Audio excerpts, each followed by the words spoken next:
Want to do some movie reviews? Star Trek 4, The Voyage Home. Like I spoke last week, I think it was last week, about... I'm sorry. That was the right image, right? Yes, that is the right image. It's just that Spock's goofy headband. Anyway, like I said, I know he's hiding the ears. Anyway, we'll get to that. We'll get to all that. Like I said last week, it's like the 1, 3, and 5 are terrible. You need to be tripping balls to enjoy those movies. But 2, 4, and 6 are pretty good. So I did 2 last week. I'm going to do 4 this week, and you can guess what I'm doing next week. All right. And it's not like I even watched them recently. I've just seen them enough. Because I'm a Trekkie. I'm sorry. I do like it. Unfortunately, this is the worst of those 3 good movies. 4 is the worst of 2, 4, and 6. Excuse me. And so, it's got a real hippie premise. Save the whales, man. Oh, the whales are extinct in our future, so we gotta go back in time. We gotta slingshot around the sun and travel through time. Listen, with a person with a working time machine, I don't want to hear that kind of nonsense in a sci-fi movie. Science fiction. That's not how time works. Time exists everywhere other than in our system. You know what I mean? Anyway, and the whole hippie nature of this movie is just reeks of Leonard Nimoy and his influence. He put on the headband to go there, and it's a story where they steal. It's kind of fun. They steal a Klingon bird of prey, use his cloaking device, and go back in time to save the whales. Kind of low stakes thing, but hey, it's a fun little romp where the Trekkies get to go visit San Francisco. And so to hide his ears, Leonard Nimoy puts on his drum circle headband. Hey man, we got to save the whales, man. Hey, we're definitely going to save the whales, man. Hey, you got any more tabs? Hey man, let me buy some more tabs off you, man. I want to trip balls tonight. And that's what Leonard Nimoy is. He's just a big freaking hippie. And he was so happy he got to dress in his human clothes for this movie. You know what? If you don't get it, I do not like Leonard Nimoy. All right, so I hope is that going down on the internet, what you're doing? Or are you switching oh, I see. It looks better for me. Yes. I gotcha. Now I look less weird. Anyway.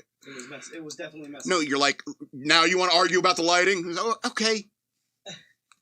Get ready for the news. Or the next picture you're going to have to show. All right. Thank you. You're very sweet. All right, so, the slingshot around the sun. But, when it comes to this movie, if you don't take it seriously, and you shouldn't take it seriously, it's actually quite a fun romp. It's kind of like, it's almost like Muppets Take Manhattan.